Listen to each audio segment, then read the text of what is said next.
Live. Welcome back to another one. Tell the truth here. Don't care if it make them uncomfortable. It ain't our fault. Yo, but Marlon Speaks Live. Yeah, I'm saying what they hide. History uncensored, let the real survive. Yeah, it's truth over comfort, I don't pick no side. If it shake the room a little, let the truth collide. Cause it's Marlon Speaks Live. No script, no disguise. I don't sell no lies, just to monetize. Cause the past still breathing and it never dies. Yeah, it's Marlon Speaks Live. Now the truth will rise. Yo, it's Marlon Speaks Live. Yeah, I'm saying what they hide. History uncensored, let the real survive. Welcome back. Another episode, Marlon Speaks Live. Like, comment, subscribe, all that good stuff. And just tap in, man. You know, today, I got a very special video, which all of my videos are special. But this is especially special because this deals with another melanated person. A person with this melanin that don't know who the hell they are.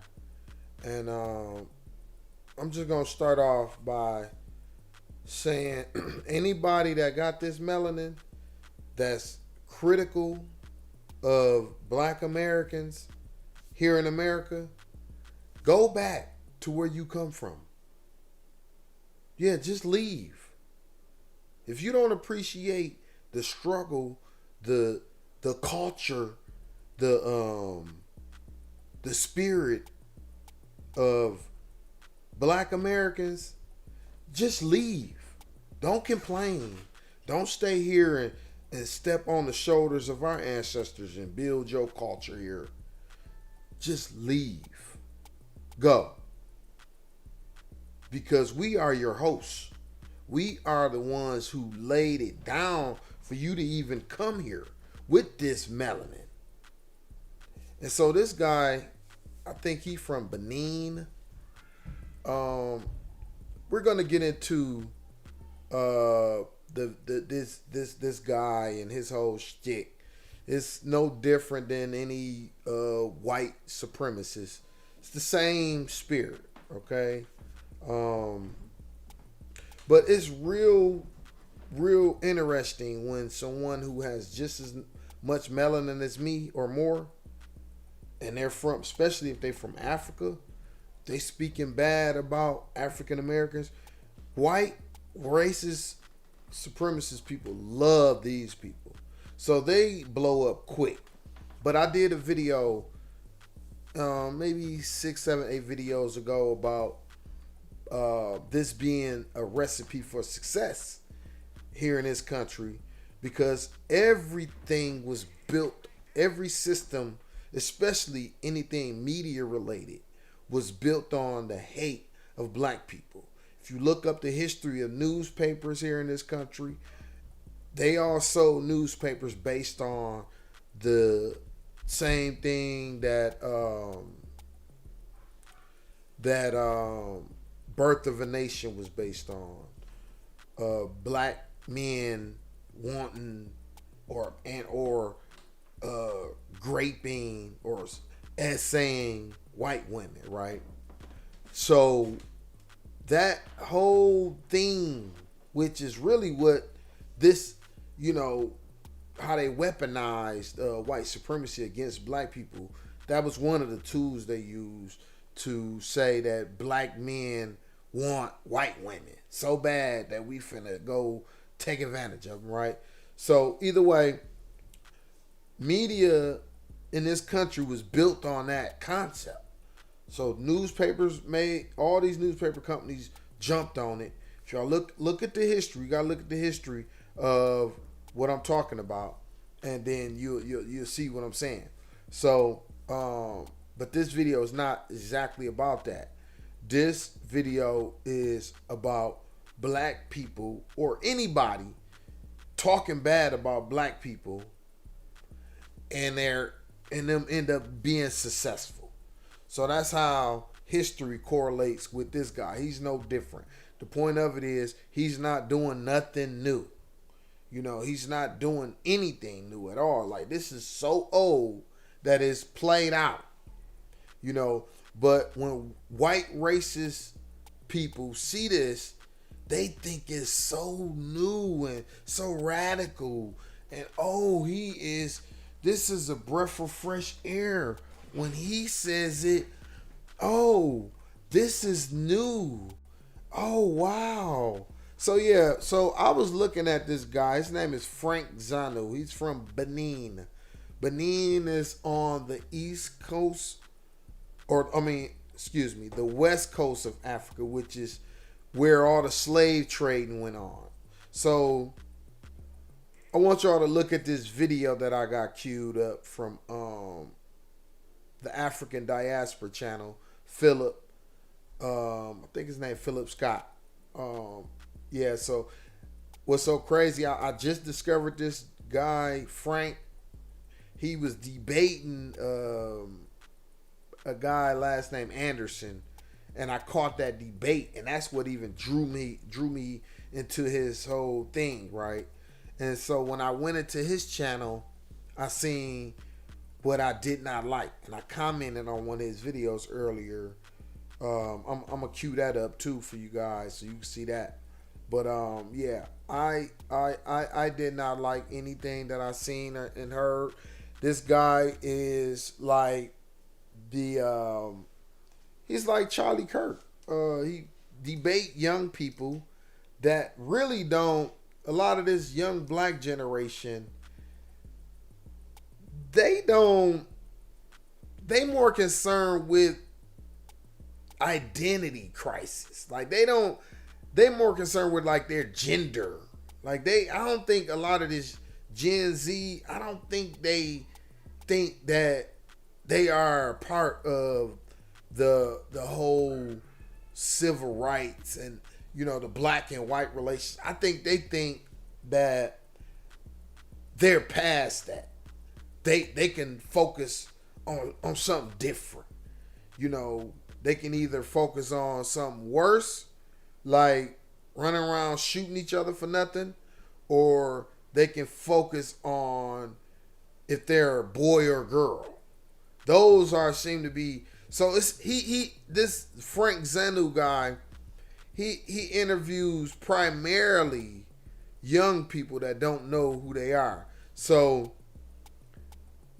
I got kind of drawn into him from the back end. With that debate, he was surrounded by people around my age or older black men who had, you know, some insight on our history. And when I started looking at his content, I noticed, oh, this is why they wanted to debate him, because he primarily talked to kids. So boom. And or people that's not even from the African American culture, like Haitian Americans. So yeah, actually you're about to see on Philip's channel, he is about to highlight a video with Frank Zanu talking to a Haitian American. So that's actually what he's going to be responding to. But I'm not going to go too far into that. I'm going to jump out of that, and then I'm going to give y'all my full take on him and why this is not only not nothing new, but it's actually old. This, you know, but I just wanted to share, because this guy, like, when you hear him talk, he sounds like he know what he's talking about, but he actually don't know what the fuck he talking about. And that's why my thumbnail say, take your ass back to Africa with this bullshit, because you over here enjoying all of the residuals of some people that you say got an absolute problem, has no culture. Me talking right now is culture. The energy that you feel is culture. The way I pronounce my words, the way I talk, the expression that I have is culture.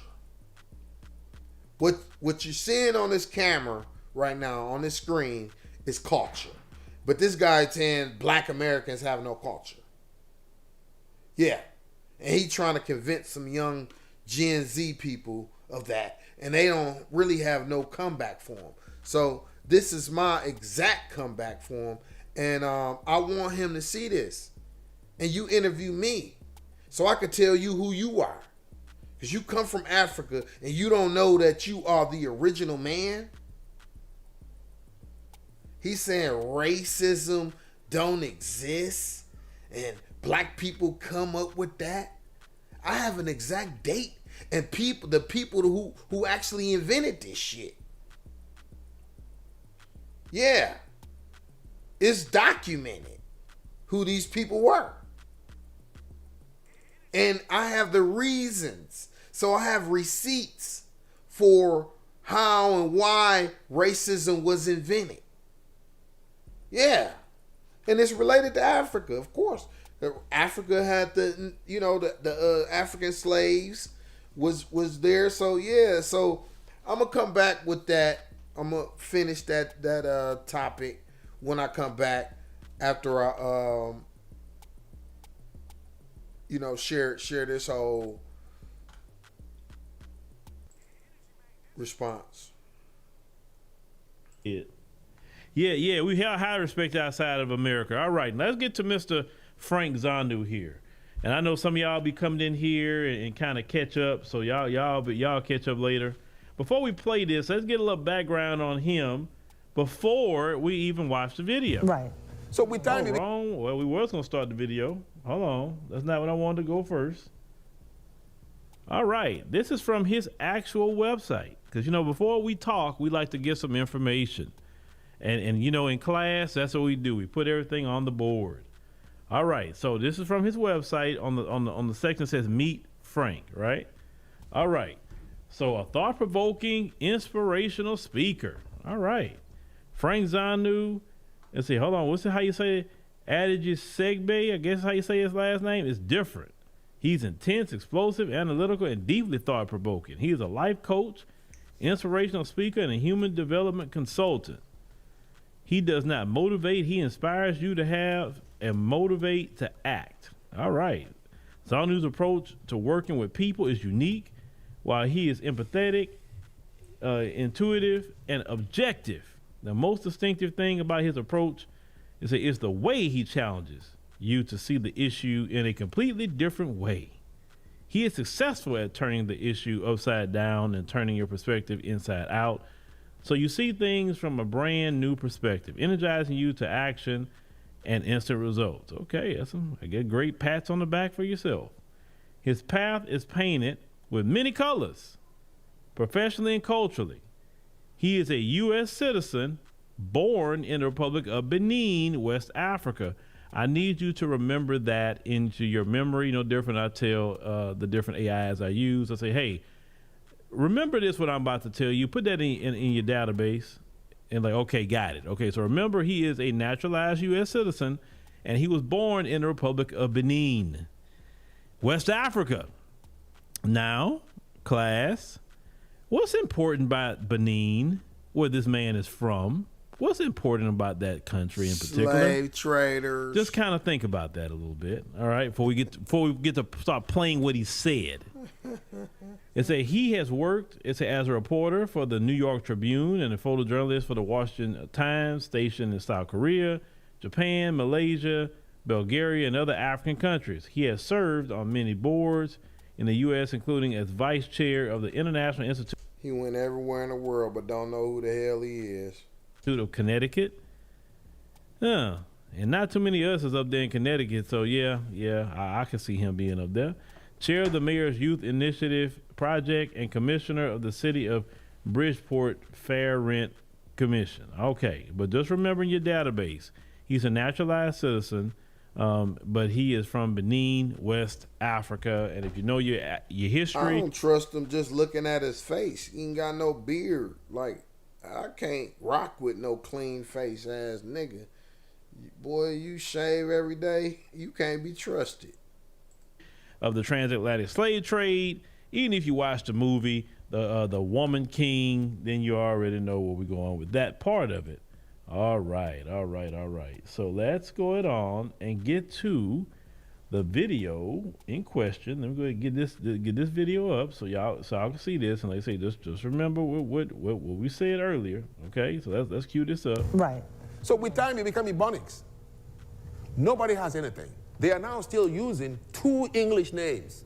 They are now having only Christianity as their religion.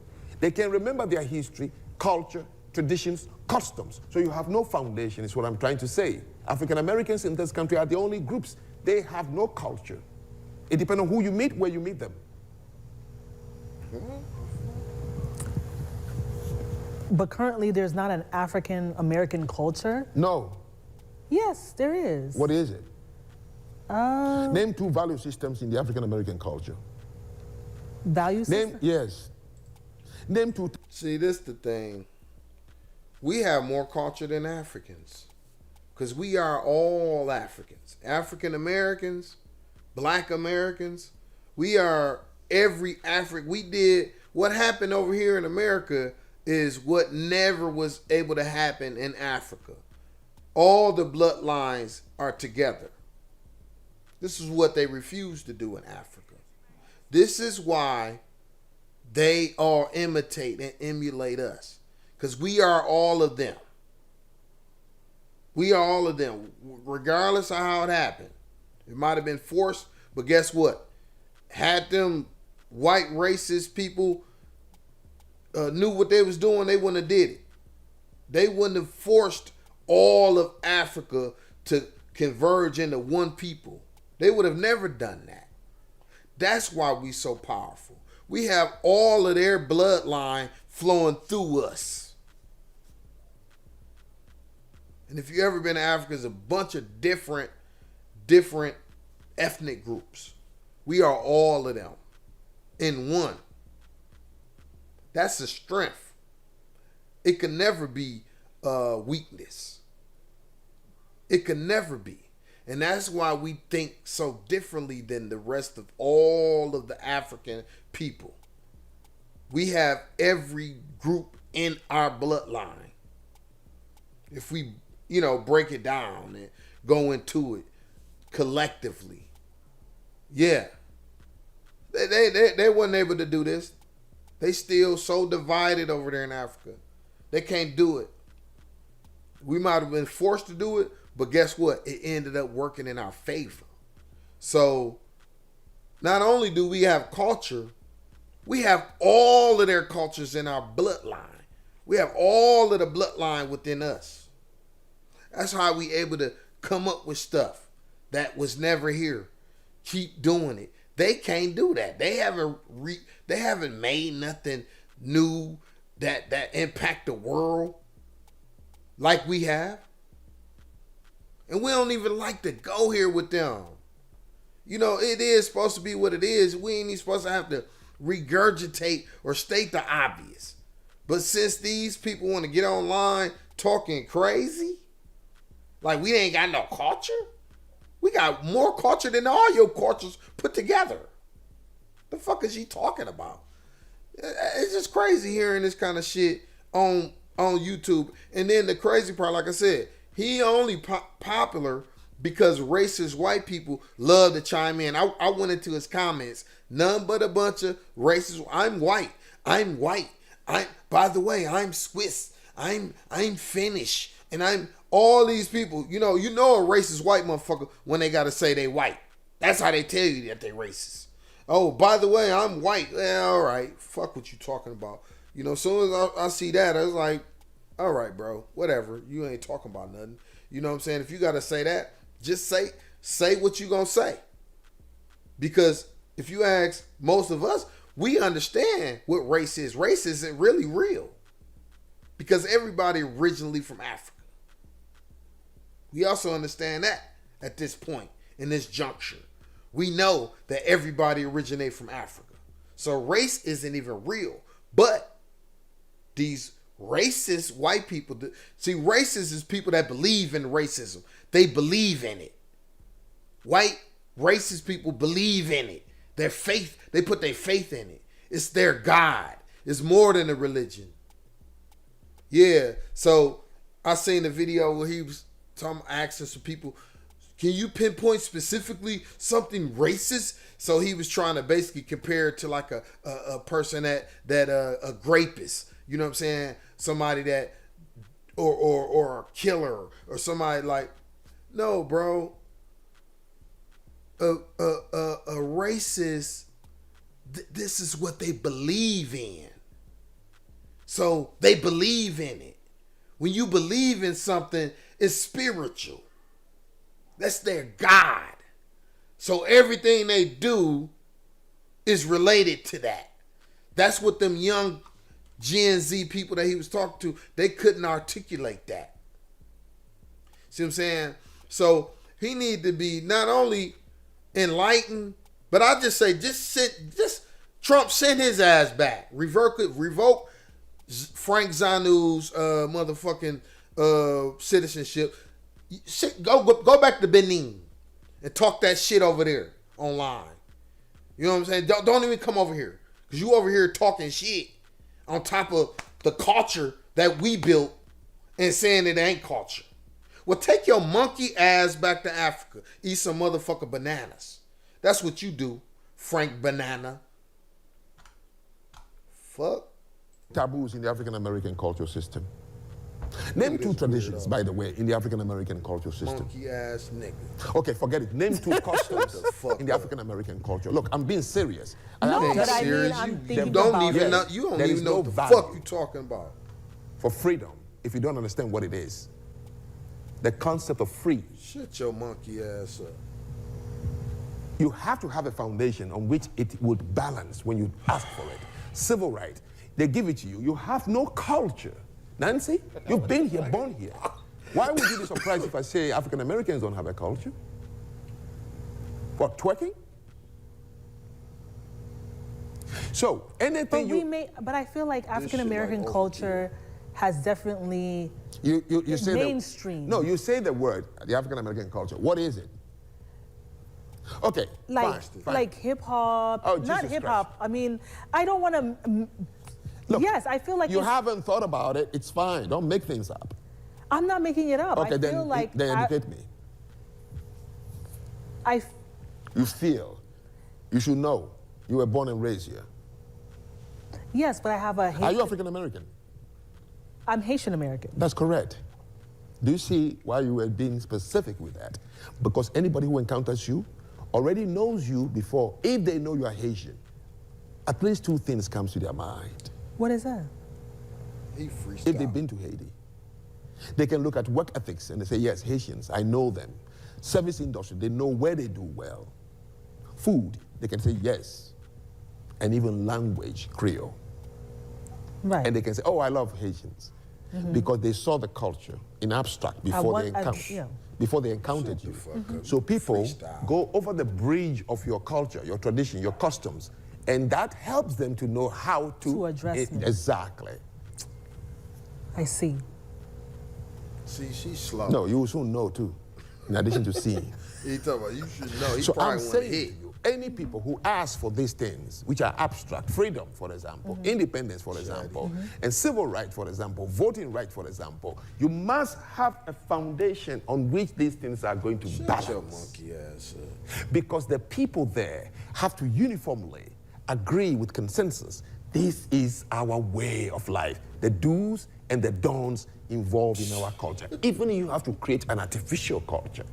Is that why the civil rights movement is considered dead? It's dead and useless.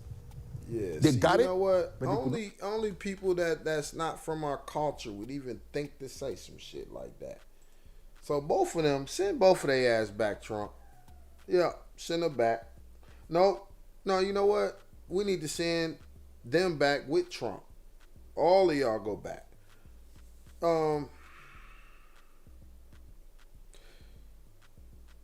I never thought I would see the day where anybody with this melanin would try to shit on the civil rights movement. But we are in that era. We are in that time. I kind of felt it coming. You know, when Barack got in, I kind of felt it because a lot of people, I think they thought that we passed the civil rights. We're past that. And that seemed like what I was saying earlier, seemed to me like this newer generation seem to be focused on whether they a boy or girl, right? And that's not no knock to them. You know what I mean? Don't have nothing against, gender identity and all of that, crisis, stuff like that, right? Nothing to do with it. But it seemed to me that when Barack got in there, it seemed to be like, okay, well, we solved that problem, right? And at this juncture, a lot of people with melanin seem to think that the civil rights era is dead, when it really just began, like properly. Because, for the first 10 to 15 years, it was like they tried to minimize it, and that it wasn't really real. You had some policies in place, but 15 years later, after 68, well, we said 64, 20 years later, in 84, from 64 to 84, the crack era, hit, and that was directly to offset the upward mobility that our community was experiencing in them 20 years. So, fast forward, 34 years later, from 84 to 2008, that's when Barack got in there. And then to see where we at now, post Barack, which was 9 years ago after he got out of office. So what we dealing with a generation that don't think that is relevant. And we dealing with people old enough to remember that time, like this guy, but he not from here. So you got to keep that in mind. A lot of people that's not from the United States, who aren't FBAs, foundational Black Americans, which is really just getting more specific. When we change the names from Negro to African American to Black, back and forth, is really all that does. It's like an alter ego. I have a lot of different names. I had a childhood name, Boo. My real name, Marlon. A street name, Moby. I got a work name. People call me Mo. It's however I'm feeling. You know what I'm saying? So when we now we going to FBAs, that's to denote how we feel. When we change these names, that's not to get away from nothing or run from something or act like we not who we are. Still Negroes. We are still African Americans. We are still Black Americans. We are still Black people. We are still colored. All of that. Just the new one we adding on that is FBAs. Now that's to communicate to all of the other melanated people who are not originally from here, whose ancestors didn't struggle. So we communicating to our other people when we say FBAs. We ain't really talking to white, no other races of people. We talking to people like this guy when we say we FBAs. He's not in that. You see what I'm saying? So that's kind of like why or how a channel like this can even start to get traction. We gave him life by putting that line in the sand, saying we FBAs. Now people like him want to speak on how and undermine, the struggles that our people took. Say we ain't got no culture.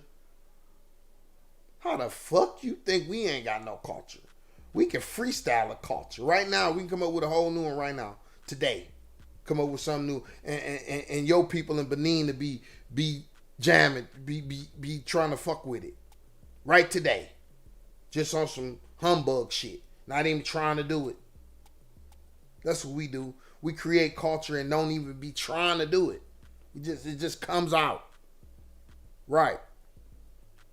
And for this clown to say we ain't got no culture, no, y'all ain't got no culture. Y'all over there getting motherfucking colonized, getting imperialized in your own damn land over there. Y'all got a lot of motherfucking nerve, man. I can't stand you motherfuckers. Take all y'all monkey asses back over there if you disrespecting this. Not balance it on any foundation. Japanese suffered in this country. 435,000 Japanese were kept in internment camps. Not a single one killed each other. You talking about Japanese, bro.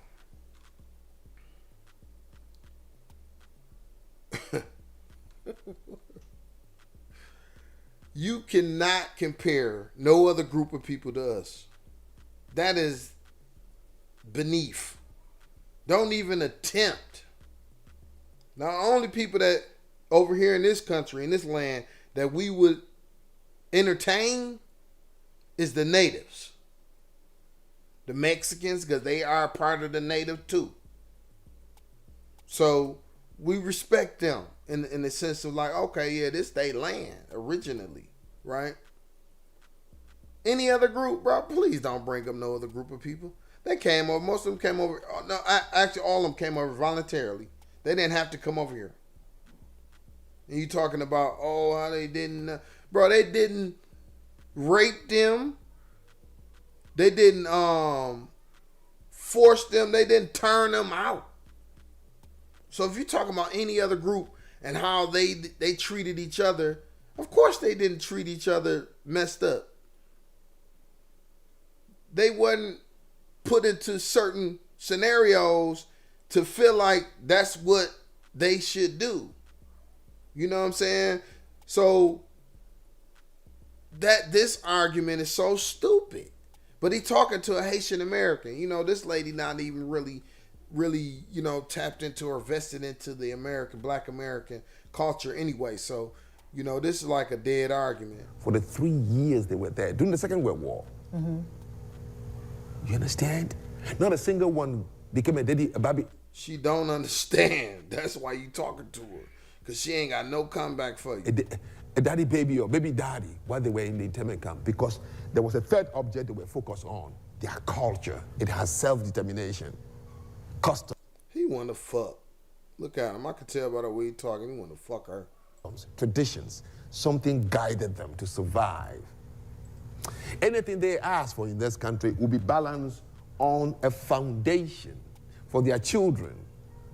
Well, they say Haitian people have resilience. Oh, resilience is not culture, please. Every human being has a resilience in some way or the other. Resilience to survive, to stay alive. That's correct. That is why you can see the things people ask in this country, the Irish, the Italians, the Jews. It took a while before the Jews got recognized. Exactly. But as soon as they got it, they balanced it on a foundation. Culture, customs, traditions. These things conjure what should be your taboos. Do. So he's trying to say we ain't got no foundation. Life, bro. We represent life. If you didn't know, all melanated people with melanin represent life. We are the foundation of everything human. If you didn't know that, now let me give you some culture. You represent life, Frank Zanu. Life. Life is everything. That's everything. That's what we represent in its purest essence. Life. That's how we can able to come up with different things as we go. Just, you know, we fluid. Black Americans are fluid. We just keep coming up with stuff. We don't stay stuck on the same thing. We just keep coming up with stuff. Yeah, we fluid. We are the one group in the whole world who are just completely fluid. We're not stuck. We're constantly moving forward. If that ain't culture, I don't know what is, bro. But that's what life is, right? Just continually moving forward. That's what we represent, bro. In its purest essence. Life. So as much as you trying to like undermine what we represent, you actually proving that you have no culture. You stuck. You wish you was a part of this. That's why you speaking on it so passionately. Do's and don'ts. Everybody has to recognize it. To the point, if you violate it, I'll call you out. If we can afford, we kick you out of the community because we don't want you to destroy it. But they all went different roles. There's Malcolm X asking for something different. Martin Luther King asked Stokely Carmichael. Malcolm X didn't ask for anything. What did he ask for? Segregation. He was talking to his people. Oh, to segregate themselves. Yes. So you can see one group of people who suffer the same experience, yet they don't have a doctrine. And that without a doctrine, which is always balanced on a tradition, on a foundation of culture, without it, anything you ask for is going to be useless. So, see, this is where he missed God. This is why he need to take his ass back to Africa, because within our culture, what's understood don't need to be explained. Okay, so as much as he think he breaking down how different Malcolm X was to Martin Luther King, no, they were the same. See, within this culture, like I said, how we fluid, meaning we come up with different things. Guess what? And 2 things can be true at the same time. 3 things, 4, 5, 6, 7, 8, 20, 100 things can be true at the same time within our culture. That's us. Over there where you from is rigid. You just did like what your mom and daddy did. No. We come up with new shit. And still keep our ancestor stuff going. Yeah, that's what we do. Y'all never learn how to do that. We know how to do that. We could teach y'all that. But y'all think y'all know something more than us when y'all come over here. But really, y'all building on the foundation that our ancestors laid with our culture. Got a lot of goddamn nerves, man. That's why I said take your monkey ass back to Africa, nigga. African Americans are going to complain on this. And I mean that in like when 2 black men not agreeing, like it's bad, nigga. Take your monkey ass back to Africa, nigga. Yeah, that ain't the good one. That ain't the term of endearment. That's the I don't fuck with you, nigga. Until the cows come home, as to why they're not getting what they're not getting in America is simple. You don't have a foundation. Oh, man. What the fuck is this dumb motherfucker? All right. Oh, Lord. There's so much to go through with this man here. Now, remember I said in the beginning, he was born in Benin, okay? Now, I'm not saying everybody in Benin has any kind of anti-black American sentiment. That's not what I'm saying. Well, it's obvious, bro. Not what I'm saying, because there could be some brothers and sisters that's watching from Benin and say, hey, man, I love your show. I don't feel that way. So no, I'm not saying that. But I'm talking about him. That's why your channel's so big, Phil, because you're very diplomatic, man. I love you. Woo, my brother, I love you. Particular, but there were slave traders in Benin. They were, okay? And that's a historical fact. Some very people do have lineage tied to slave traders. They do. I'm not saying he do, but I'm just saying it's a reality. It happened, right? It's history. But when the young lady, and the young lady's Haitian American, let's start there. She's Haitian American. You can't put her on the spot about Black American culture. She has her Haitian culture. You can ask about Haitian culture, right, but you can't ask about Black American culture. Right. And then also what I noticed about him, he says that he's so smart, but yet I notice he keeps bringing up young people, and he's grilling these young people who don't even have the knowledge that he has, even halfway of it. It's nothing against them. They just don't have that knowledge yet, okay? I don't ever see him. Why would he, if you want to have a conversation about culture, Black American culture in particular, sir, why don't you bring up somebody who's versed in Black American culture, Black American history, and also versed in world history and know about African history as well? Exactly. Why don't you bring somebody up like that? But see, I don't think you want to do that because you don't want to be made to look silly.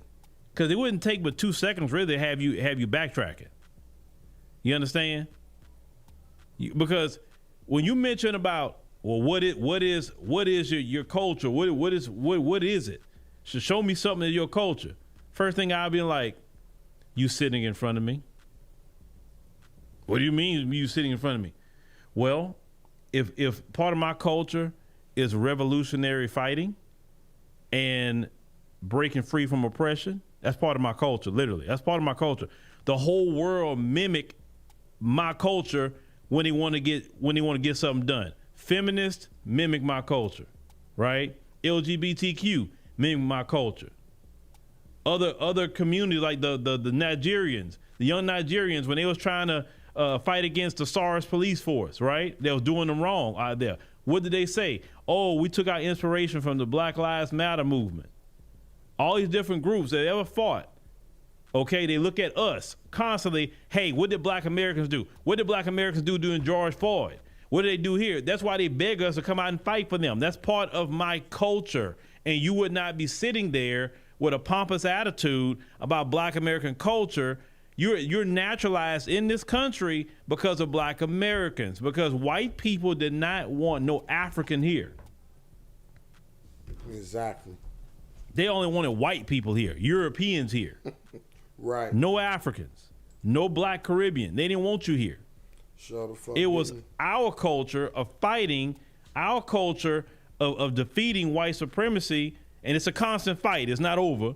It's never That's over. how you got in the door to be sitting in the United States of America, sir, having a life you would not have had where you was at, Right. obviously. Been And over then there scratching his motherfucking ass, looking silly, walking on some motherfucking dust and dirt, looking crazy, no glasses. He probably had hair on his face. That'd probably be the only good thing about him. He have a little beard, but he wouldn't have it by choice. You know what I'm saying? He just couldn't afford no razors and no shaving cream. You know what I mean? Yeah, your monkey ass would be right on over there, walking down them nasty, dirty ass motherfucking roads in motherfucking Benin, fucked up, thinking about, damn, my ancestors used to sell the African Americans. Now they up. Yeah, we up. Fuck y'all. Stay y'all monkey asses back over there. If it wasn't for our motherfucking ancestors struggling and laying the foundation for you to be over here, you be over there scratching your motherfucking ass. That's why they call you African booty scratchers, motherfucker. usually people like you don't want to go home. You probably just go visit, but you're not going to go back to your homeland. You want to stay here with us. Then the young lady said hip hop, right? He dismissed that. Well, if he was so smart and he understood the definition of culture, part of culture is what? Your achievements, Expression. the arts, Expression. clothing, different What he doing? value systems, Talking. Yeah, your just lifestyle, how you talk. your history, all that thing How you relates make to people culture. feel. So music is part of the art side of culture. Yeah. So hip hop is Culture is how you make people feel. That's it. How do I make you feel? You know, about me. You know, it's a feeling thing. You know what I'm saying? Like, that's culture in general. Culture is felt. You can feel it. is culture. R&B is part of culture because it's part of the arts. Country, for instance, our culture is a progressive culture. It constantly evolves. That's what I just said. And some of the biggest problems with people like Frank there is that, and a lot of continental Africans that come here, the main reason, I'm going to tell y'all the main reason why they say we don't have a culture. I'm going to tell you why. The main reason why they say we don't have a culture is because you got to think about what they define as culture. That's the thing. And so when we hear you don't have a culture, we get feel disrespected because we know we do. We say, man, matter of fact, now we have a culture, we are the culture. What the hell are you talking about? So from Frank's point of view and most Africans' point of view, most of them, they view culture as a tradition that has not changed. Let's go deep into it. I just said that. Whether they from the village or they move to the cities over there, they have the same culture, the I just said all of this, and this is my first time seeing this video. same. I seen a little bit of it earlier, but I haven't seen this part. So me and Phil tapped into the same exact thing. This is what you know, an example of, like, you know what I mean. We saying the same thing. So like, yeah, this is felt. Like, I know I didn't plan on saying what I said when I said it, but I felt it. You know, and I'm seeing the same thing happening right before my eyes. Look at Phil saying the same thing I said. Thing. They've been doing the same thing for thousands of years, right? They've been eating the same kind of traditional Same food, shit. has not changed. They've been wearing the same traditional clothes, has not changed. Yep. In the village, you were talking about going. Ours progressive. That's why we hit so hard. And it seemed to me to be like some jealousy there with all of these folks that say we ain't got no culture. We are all of y'all cultures put into one. Think about that, Frank, and all of you others from Africa and wherever you from that come over here and disrespect our culture. We are everybody in Africa in one, and some Europeans, and some Asians. We got a little bit of everybody in us. We are probably the only race on earth that got as much in us as everybody else. So like, bro, we something different. This something brand new. God didn't intend for us to happen, like how things work, but apparently he did because it happened. But the point of it is, if everything would have been going the way that it was going before this slavery stuff happened, we wouldn't be who we are. So we came out of the worst circumstances. That's what you're looking at. You're looking at the best culture coming from the worst circumstances. Please cut it out. On to the village, it is like the village. It has no modern anything. It is the village. You understand? Has not changed. They have not moved to modern times in a lot of these places. Now, some of them have moved to modern times. They still practice the same thing. The same clothes, the same hairstyle, the same this, the same, everything is the same. It's no remix. It's no adaptation. It's no modernizing of it. It's none of that. True culture that they're talking about is that traditional culture that they've been doing for, like the old people say, umpteen years. That's culture to them. Now, they come over here to the United States of America, and then they see us. They see us. Yeah, Dr. Randy Short would be a great guy for him to talk to. Yeah, definitely. He eat his lunch. Then they see a group of people who don't have a culture that's constantly the same. Give example. If you look at the era of the 1970s, let's say if he arrived, let's say if you come in the 1970s. In the 1970s, black people wearing afros, talking about jive turkey, you know, black exploitation movies, you know, the bell bottoms, all the different things that black people were doing in the 1970s, right? The lingo. That was black culture in the 70s. Then, remember, they are traditional Africans that stay in the same culture. Their culture isn't progressive. Then we move to the 1980s. Black culture morphed into something else.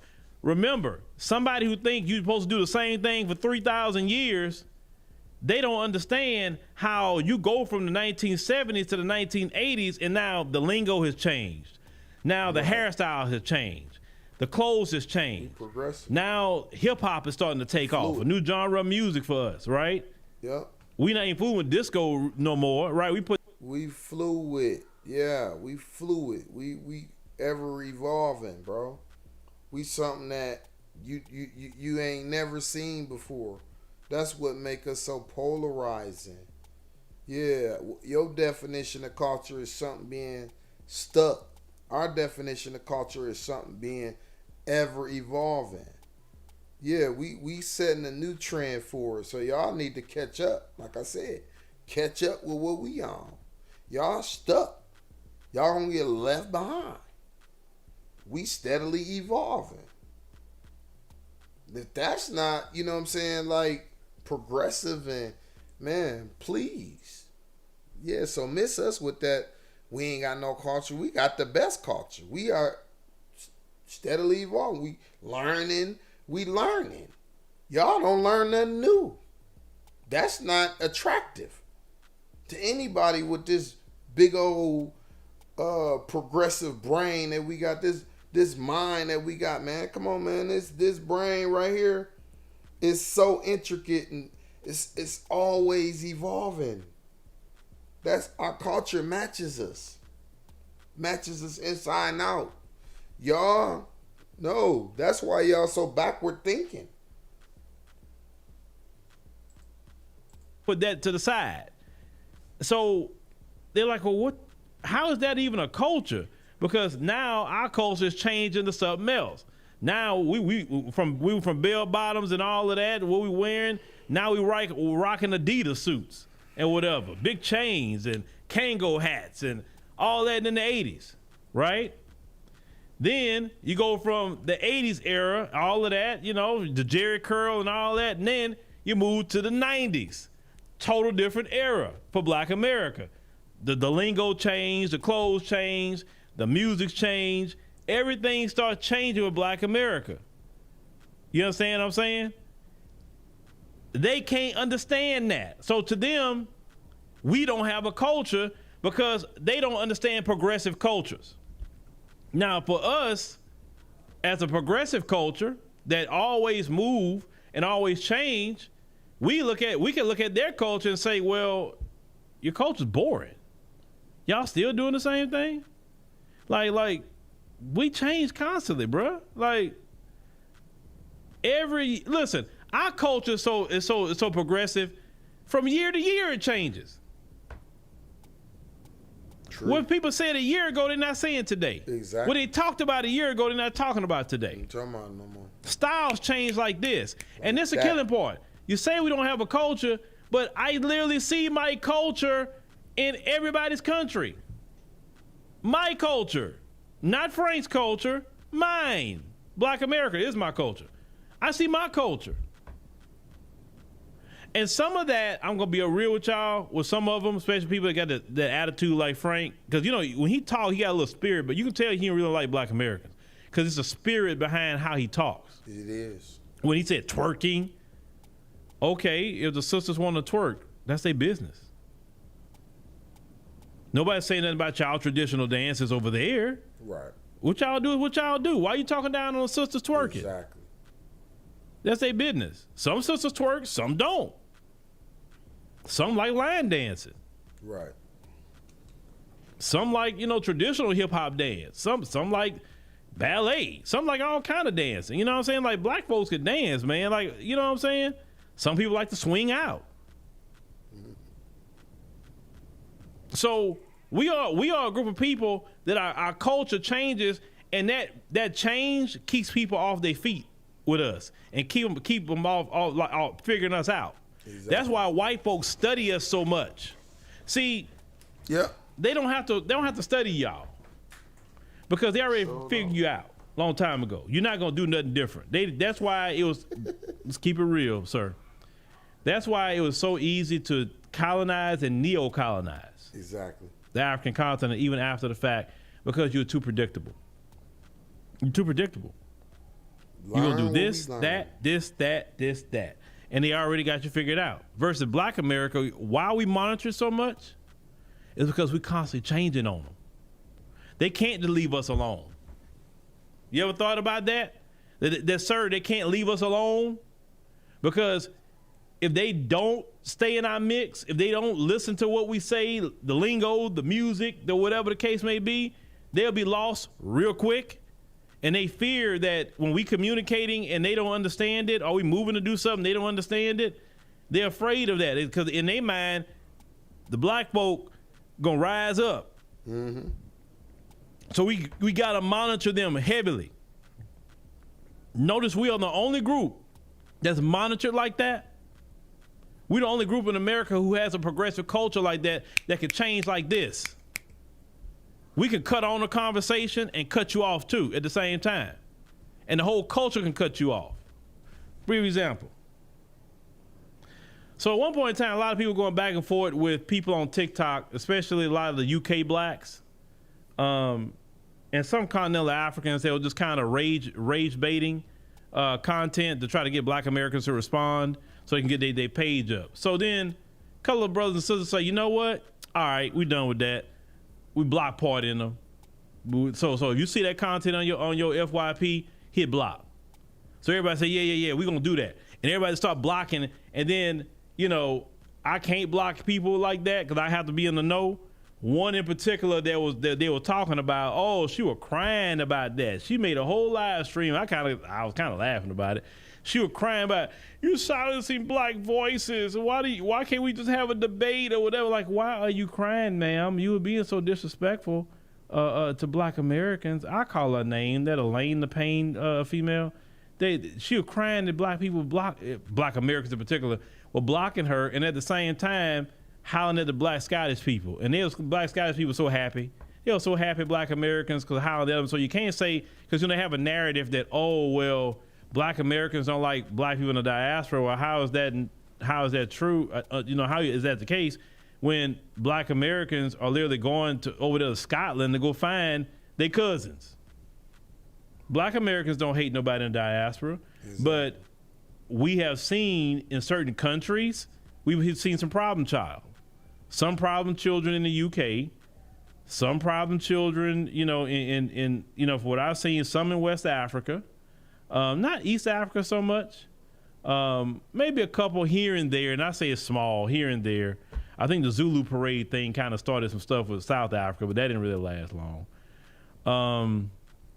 And then this is the thing. Some people being disrespectful by like, oh, I think the two disrespectful thing they kept saying, and I'm like, it don't even hit the same no more because it's corny. They will say, oh, well, I wasn't a slave. Like, do you know your history? You were enslaved in your own homeland. Do you think the white man, you thought the African continent, the way it got built up before he left it to you, it got that done by him, and he paid you? Do you not know the history of forced labor on the African continent? Y'all were enslaved too. Yeah, it's so crazy. They over there talking French, Portuguese, English, Spanish. Y'all don't even know y'all native tongues. Y'all over there in your own homeland talking somebody else's language. That's worse. That's like the Mexicans over there in Mexico speaking Spanish. Don't know their own native tongue, but want to come fucking with us. We not in our native land. So it kind of makes sense that we don't talk our native tongue. Yeah, so it's just strange, man, how a lot of y'all talking shit. But yeah, let's jump off this for right now. I wanted to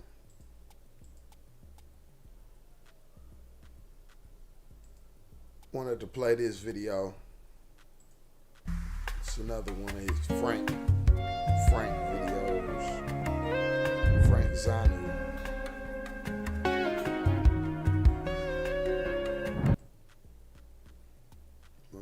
How did you come up with a name? How do you name a child that is not born or is not there? I guess I never thought about it. Somebody made a word because Black people found themselves in a country that once wronged them by holding them as slaves. Mm-hmm. And they believe in their heads, if they can hold me a slave, anything they do thereafter must be based on my skin color. Mm.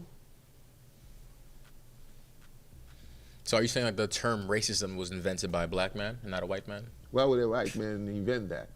Mm. He had a reason he bought you as a slave purely for economic reasons, not based on your skin color.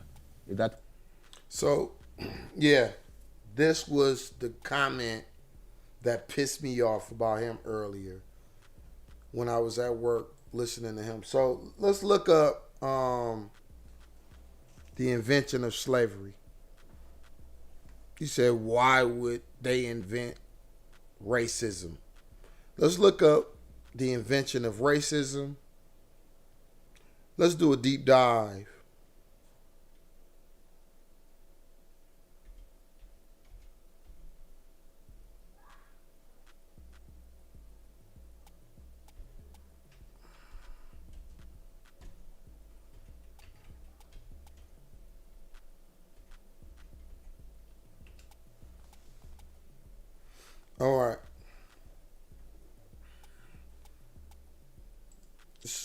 this is the person who invented racism.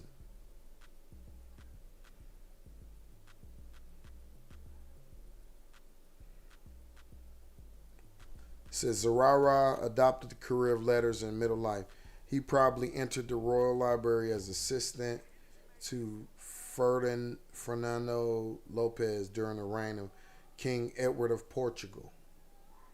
And he had sole charge of it in 1452. All right, let's look at what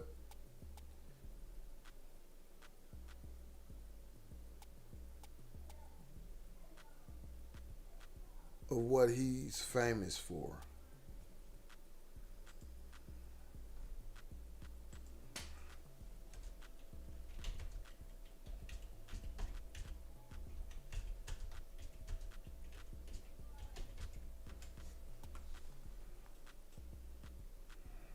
All right. Gomes Zurara, a 15th century Portuguese chronicler, is cited by some modern historians, notably Ibram X.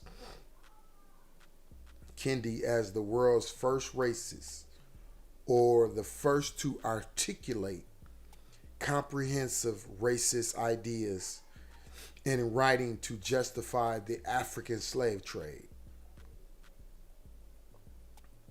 So this African dude, Frank Zanu, talking about racism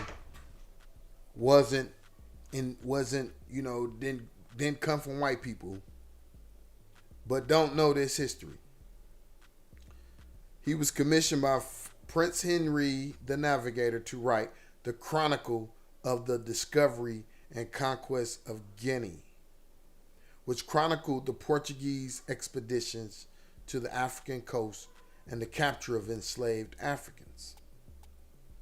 According to Kendi's argument, racist ideas were not the cause of the slave trade, but rather a product of it.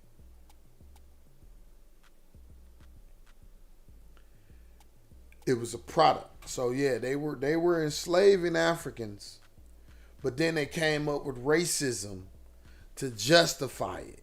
Okay? And here's what it says: Zarara's role in inventing racism. Zarara provided this justification by creating a narrative of African inferiority, dehumanization. He described the captured Africans as savages who lived like beasts without any custom of reasonable beings, religious justification. He argued the enslavement was a form of missionary work and would civilize and Christianize the Africans, thus saving their souls. He also cited the biblical curse of Ham as a rationale for their subjugation. Creation of a single black race. As y'all know, like I said earlier, Africa is so diverse. It's the most diverse place on the earth. But he came up with the concept of black, right? And I told y'all how we ended up here in America. We ended up being a single black race. We are all of the races. So, they actually manifested us, but it didn't come out of goodwill. It came out of bad intentions. But either way, creation of a single black race. Despite the diverse languages, ethnic groups, and skin colors of the people captured, Zarara lumped them into a single inferior group, thereby creating the concept of a uniform black race in the European immigration and associating it with negative qualities. So once you create that negative, then by default, white is good. So all of this came out of. Okay, let's read some more. While some scholars argue that proto-racist ideas existed in antiquity, or that Zarara was simply reflecting existing Eurocentric views, Kendi and others maintain that Zarara's chronicle was the first written document to systematically defend and promote anti-black racism as an ideology to support the institutional the institution of perpetual racialized slavery. His work established a powerful and enduring framework for racism that would be used for centuries to rationalize the transatlantic slave trade and subsequent racial hierarchies. Now, let's also look at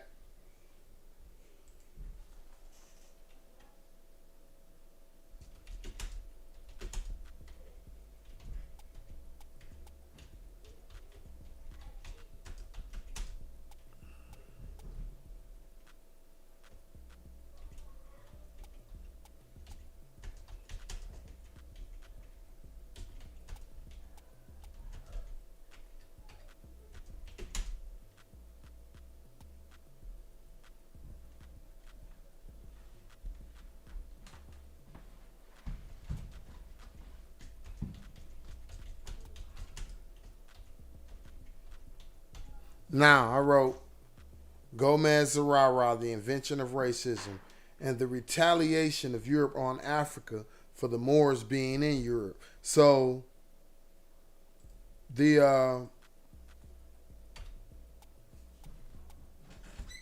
Europeans being in Africa in that time frame was directly related to Africans being in Portugal and Spain, the Iberian Peninsula, for 700 years during that exact moment. So they actually came up with this racist ideology based on their personal experiences in Europe during that time. It's not a coincidence that they came up with these racist ideas during that time. They were actually being conquered by Africans during that time. The whole Iberian Peninsula, which is Portugal and Spain, was being ruled by black Africans. So it's directly related. Yeah, so when this African talking about the Europeans, what reason why they have to, they had a whole lot of reason. They were being conquered at that time by Africans. Fucking idiot.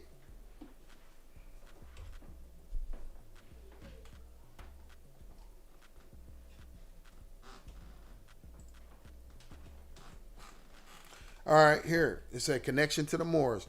The narrative of retaliation of Europe on Africa for the Moors being is not a historically recognized academic theory, but rather a misinterpretation or conflation of separate historical events. I don't think it's conflated. Conflict with the Moors. The Portuguese and Spanish Iberian had a long history of conflict with the Muslim inhabitants of the Iberian Peninsula known as the Moors. This was based on religious differences and territorial control, not modern. Yeah, of course. Okay, no, because they wasn't. The Moors didn't go in there with. The Moors didn't go in there with racial. You know, they wasn't thinking. They was thinking about religion, of course. Yeah, but you got to understand. After 700 years, you know what? The Portuguese and Spanish, they said, well, we just gonna come up with something different. You know, they wasn't winning. After 700 years of being conquered or battling people in your homeland, you come up with something new. So yeah, I truly believe that racism was born out of this conflict.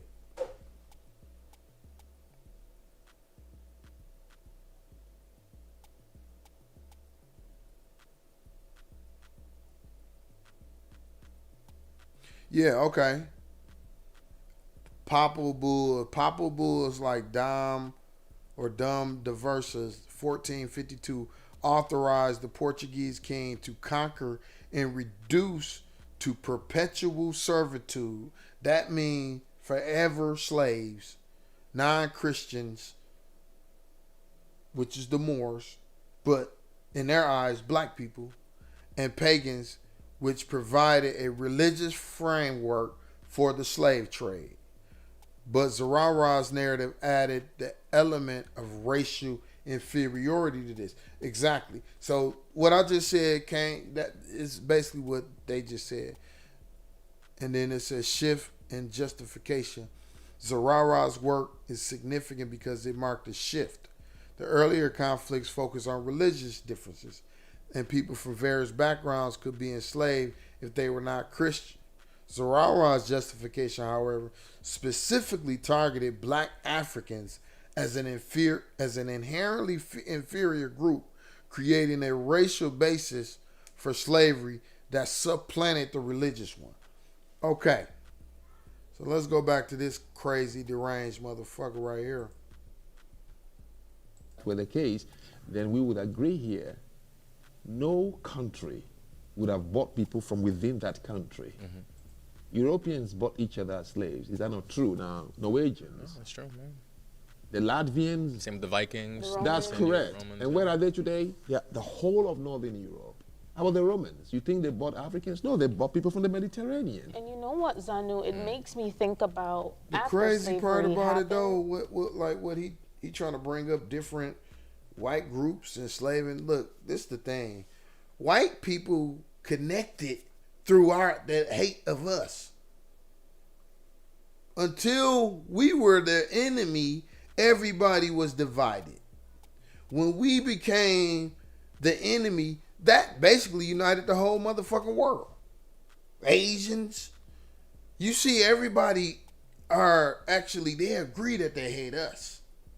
So that's their common thing. The world, a lot of white the European countries united under terrorizing Africans. They united under that.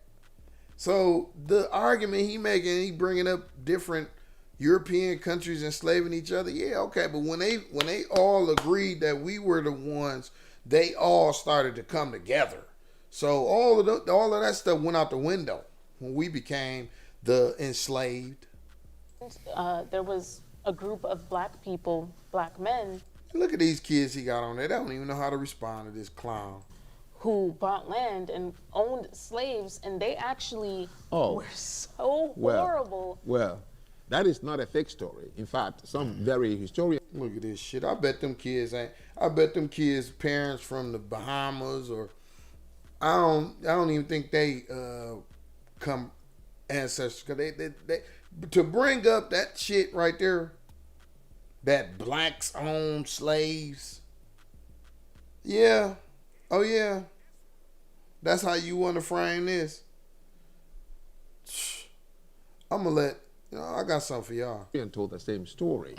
Thomas Sowell, he knows, because that is his field, and he said, Thomas Sowell, look, man, he talking about a clown ass Uncle Tom motherfucker. Almost 3,116 black people bought other black people after slavery. Mm-hmm. Now, their treatment was so. Okay, let's do this.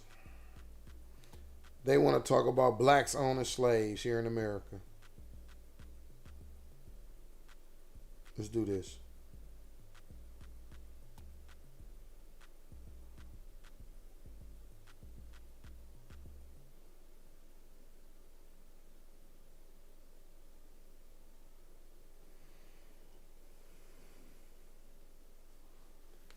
What happened to the blacks that own slaves after they outlawed blacks owning slaves in this country? It's a really complex part of history. In the U.S., there were indeed some free black individuals who owned slaves, especially in the South, often for economic reasons, or was abolished. The often faced discrimination and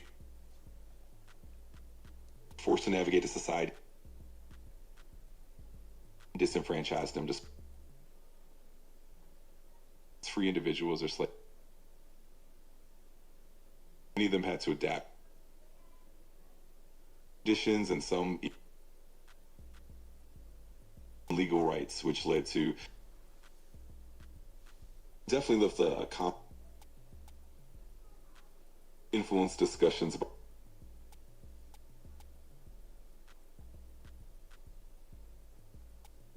let me just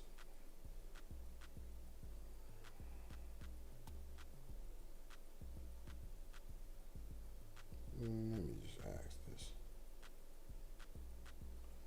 What happened to black slave owners after black slave owners weren't allowed to own slaves? Did they eventually end up in slavery as well?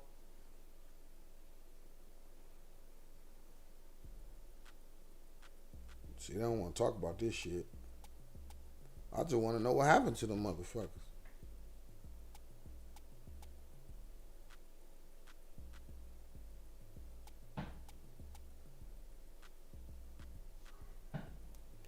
Okay, it said, short answer, no.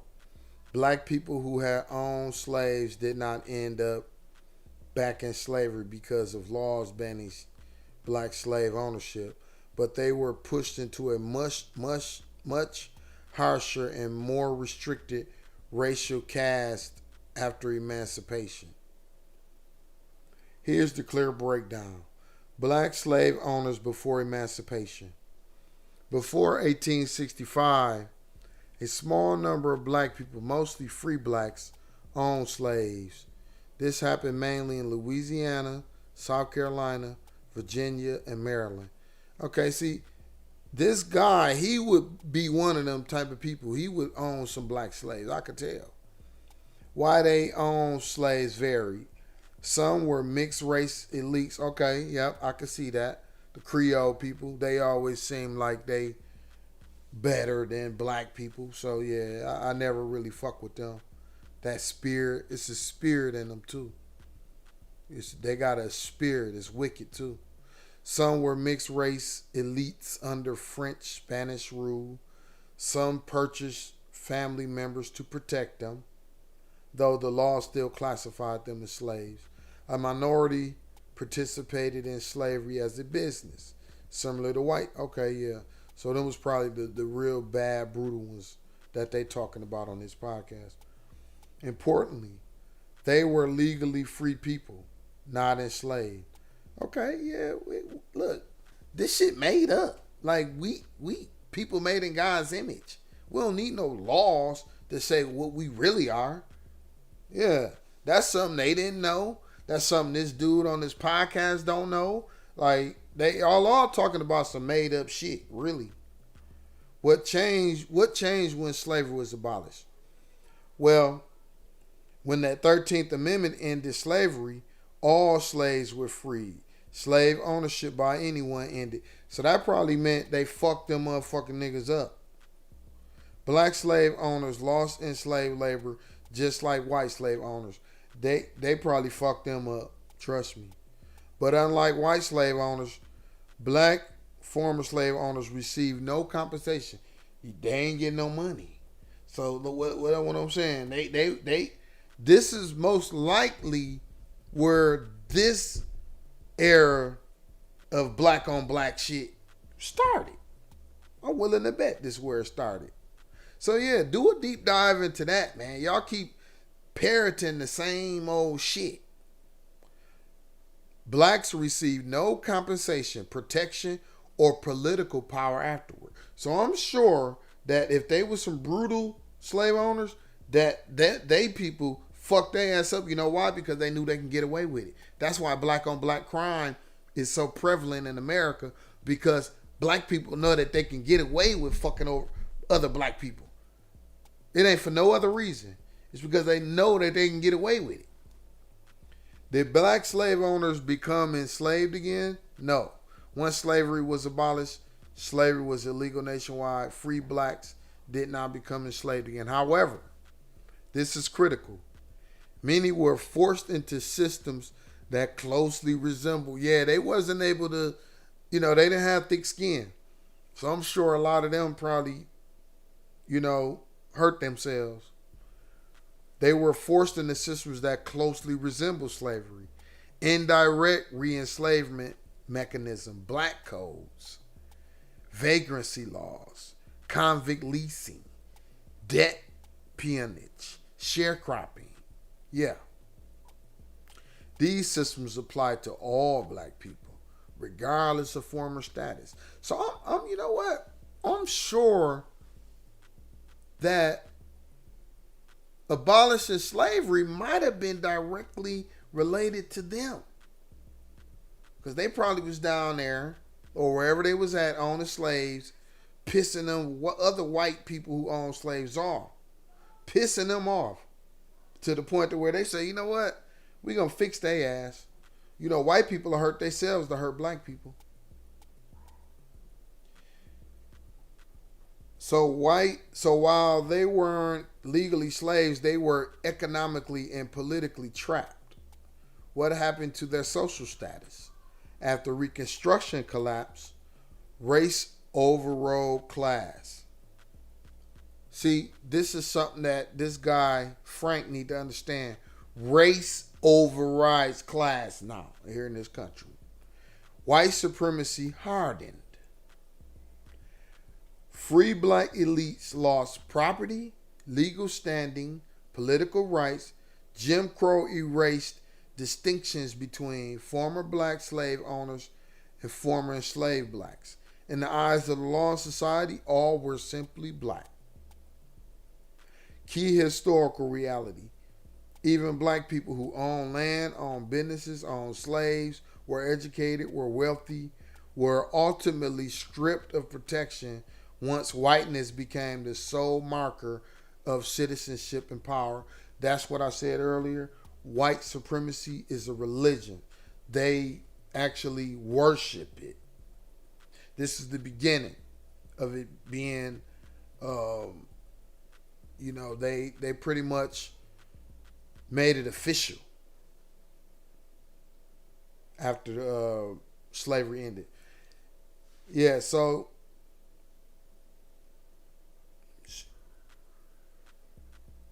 bottom line, black slave owners did not become slaves again.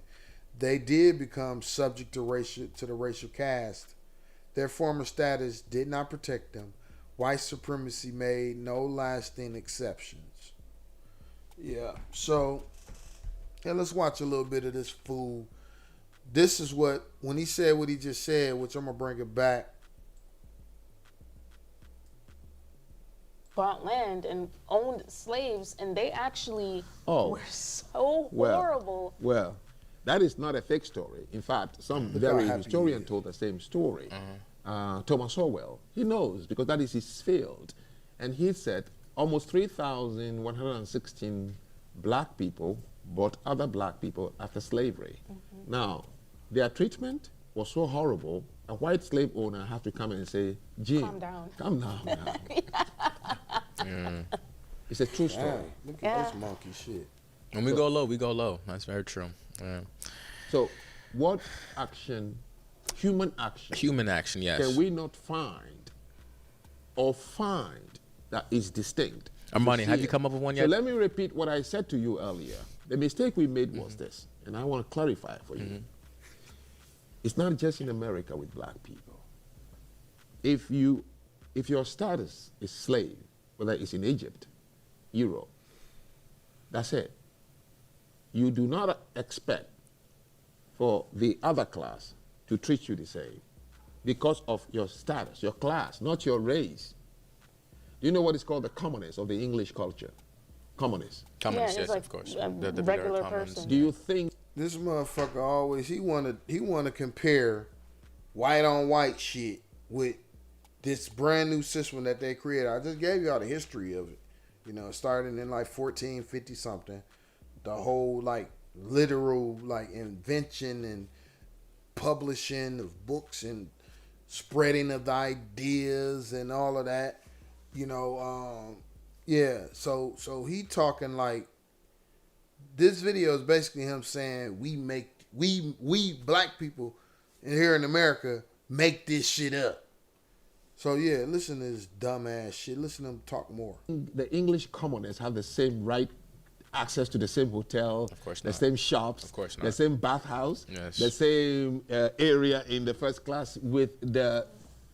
Same color or not? Same treatment. That's correct. That's Agreed. why they have a name for them called commoners. Yeah. Okay? So the slaves that were bought by the Vikings, they were designated. They have to mark them for you to know they are slaves. Yeah. But they were white, isn't it? Yes. Do you think the slave of the Northern Europe would have the same right with the ones who held them as slave owners? Of course not. Okay, then why are you thinking that because you were brought from Africa, the only reason you use the word racism, this is the only place where the slaves who were brought here had a different skin color from the slave owner. So everything he does, instead of you to say it's because of your class, you're saying it's because of my skin color. So you're saying that it was a class issue, not... Man, they wrote this shit down in the Constitution, you fucking idiot. What the fuck is you talking about? They wrote the books. They came up with this. We didn't know. We had to learn how crazy these motherfuckers. They came up with this shit. Our people didn't come up with this shit. We had to catch on to the shit that they was doing. And this is the craziest shit. This is why y'all motherfucking Africans, you stay y'all ass over there, because y'all come over here, get a good education, then y'all flip, turn around and spit in our face, step all on us. That's why I said, man, just take your ass back to Africa, bro. Yeah, once they start stripping your motherfucking citizenship, I can't wait to see them send this motherfucker back. Everywhere you look, it's a class issue. So instead of calling them racist, you might as well just call them classist. And that class behavior happens everywhere. The English were notorious for it. So it's classist. That's it. Everything. There is nothing called racism if you don't and cannot share with me and describe for the viewers that action that is known just like rapist. Yeah, listen to this. That action is only racist. Do it. There is none. That's because it's an actual belief. You can't say Christianity not real with people that believe in Christianity. You can't argue with nobody that believe in something, bro. A Christian don't do certain things that's distinct to make them a Christian. No, they don't. They might wear a crucifix. You might see them praying in a certain way. All right. But just in their everyday life, a lot of people that follow religion, if you don't know, like, they might have to tell you that they are a certain religion. Everybody don't just show that, and that's what white supremacy is. White supremacy is it's a belief system more than anything. So you just believe it. And that's what the action is. The action is belief. So it ain't like a person that commit SA, that's a distinct thing that make you a rapist. You know what I'm saying? A rapist, whatever that is, right? So a murderer, you know what I'm saying? Somebody that take a life. With racism, a racist believes in racism. It's a belief system.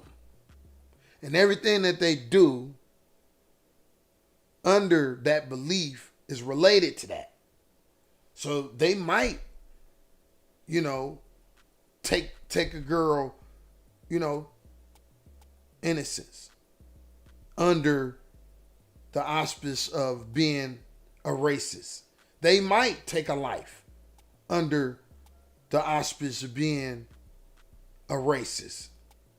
They might do everything that they might do in a day, everything they might consume, it might be under that.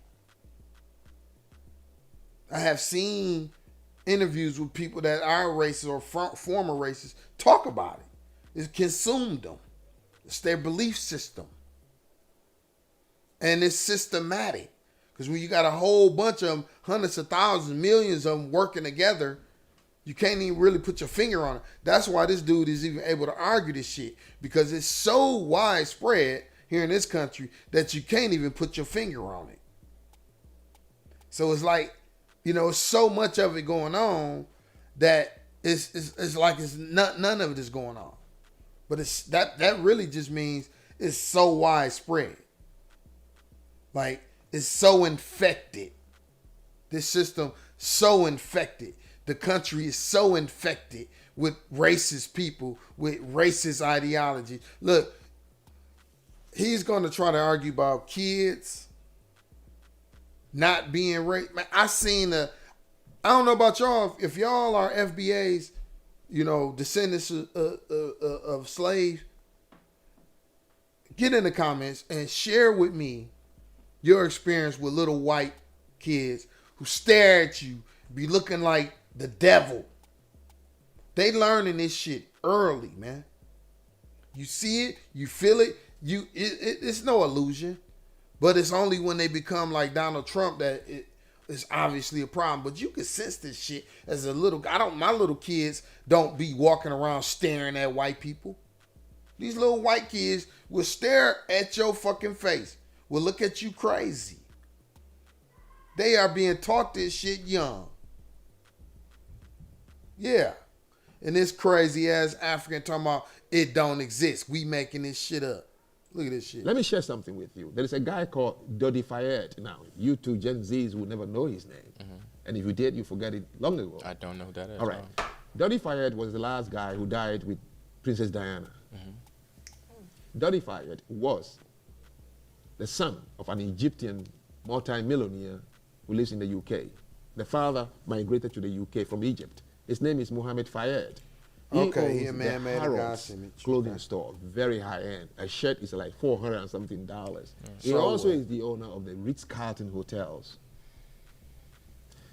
Do you know they call him Sir Mohammed?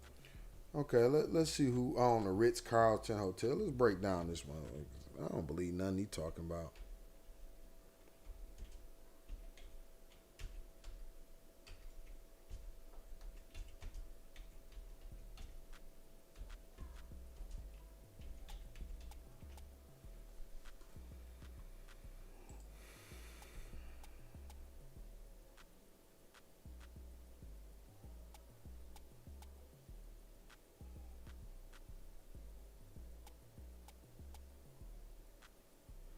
All right, the parent company is the Marriott company. Let's see who owns that.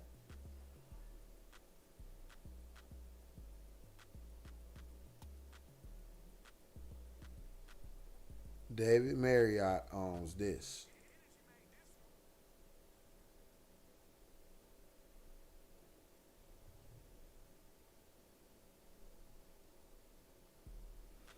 Seem like the Marriott company own this, and that's that.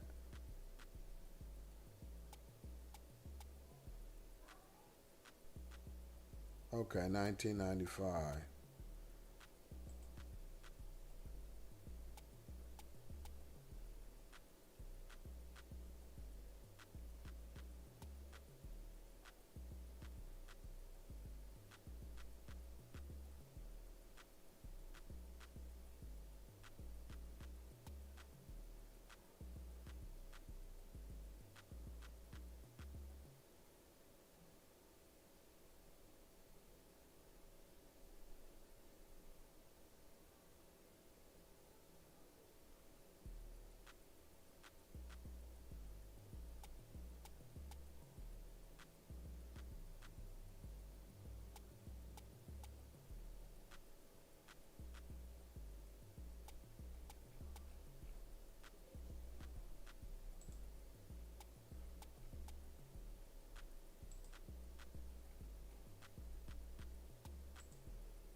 Oh, okay, yeah. Mohammed Al Fayed, okay, yeah. He owned the Ritz in Paris. Okay. He didn't own the Ritz Carlton. Okay, he owned the Hotel Ritz Paris, but not the global Ritz Carlton chain. This connection often causes confusion. Okay, so he owned one hotel. So this dude don't know what he's talking about. Alice. He also is the owner of the Ritz-Carlton hotels. You know they call him Sir Mohammed Fayed. Why? The Queen of England knighted him. Look at how excited he is talking about this motherfucker. He don't know nothing about he don't know how important he is. He don't know that he a man made in God's image and all life come from us. Why he talking about classism and all that dumbass made up shit. You think all English people who are rich are knighted by the Queen? Exactly. Where is his Muslim background and his color as an Egyptian? No, money, class. He has only one son, a playboy called Dodi Fayed. When Diana divorced, they were together and dating. And they went to the father's hotel that night. Paparazzi followed them and then they died under the bridge. Yeah. So a commoner doesn't have the same status. Mr. Fayed can walk into the Buckingham Palace, and greet the Queen and sit down there and have tea because he's a sir, based on money. Status, power. Status. Now, how about the white slaves who were brought? See, that's the difference between us over here in this country and anybody else. Our presence alone, maybe it's because we have all those African nations in our bloodline. We something different. We're not commoner. We create classes. Period. We invent them. All the stuff that we become successful with, it didn't even exist until we invented it. So we create money. We create class. Yeah. So all of what this guy talking about, he don't even recognize the power within our DNA. From Latvia, from Norway, Finland, who are now living in the northern part of Europe, who knows by their mark that they're slaves. Once upon a time, you were slaves, and you're never going to get that class. Within the African tribes, we had slaves too. Africans who bought Africans as slaves. Really? Not sold them, no, kept them in Africa. Yeah. Not between two different tribes. Sometimes within the same tribe, based on your class. How many... He got a lot of nerve. Goats and cows your father has, place you somewhere already. That's where his ideology comes from. Some women were married by force. You're lucky if you got a chicken. But some women will be married and they say, unless you bring 30 cows. You see where your father is. It's all class, my friend. What would Africans call themselves in this situation if it's not racism, but the same behavior, sometimes even worse? So you think the George Floyd situation was a classism, not racism? The what? The George Floyd situation, George Floyd, when he was murdered. See, this is different between us and them Africans. They was in their own country doing shit like that to their own people. They didn't come together. All the African nations didn't come together and create one bloodline. That's ignorance. They seen how it worked with us. They should have been did that. They should have been made where all them borders aren't real. Where they can just go. They should have been made one people. But they so stuck on being tribal there, they think that shit culture. And what they don't realize is, no, the culture is all the people. All of them together. To make one culture. One thing. And they can create a language. They can push a whole new language on the rest of the world if they did that. They wouldn't have to speak European languages. But they don't even know their own power. They over there so divided within the countries. They got the tribes and shit. Take what we did over there in Africa and you will be empowered. No, they want to break down how we don't have culture over here. Motherfuckers crazy. That was a classism situation? So there are 50 states in the United States of America. That's quite a lot of states. In each state, let's say average, 20 towns and cities. That's a lot. Of course. In Minnesota, I'm sure, they have about 30 different cities and towns. and each town or city has its own police department. How many states in the United States and how many towns every day do you hear police is killing black people? We can count the number of black people that got into altercation with police and it turned fatal. We can count it. We can't count how many black people have been gunned down in this country by their fellow black people. Who is racist here? This motherfucker. Just like what I said earlier, we commit crimes against each other. Now, it's always personal with us. So, it's going to be way more crimes when you know a person to person. It's never racial with us. Right? On top of that, we feel almost incentivized by these police departments to hurt each other because we know that we're not going to get caught. They don't hardly want to prosecute because we're not going to tell on each other either. That's a whole nother thing, right? So this dude talking about our culture, now he's saying we hate each other, which to a certain degree we do. On a whole nother level though. Not on the surface level of what he's talking about. Where a lot of our hate comes from is really ignorance. We don't know who we are. A lot of our people that kill each other, they actually share the same ideology with him. They don't know who they are. They just react violently. He trying to react. He trying to give us an intellectual breakdown of how we don't love each other. But he shared the same ideology as them. You choose to say the few encounters, and now that is police have died in the line of duty in this country. It's a dangerous job, and the only country in the world where a policeman's wife is worried, would my husband come home or not? In other places, it's only the military people when there is a war that you worry, not police. This is the only place. Man, listen here. The history of the police was to catch slaves. So, nah.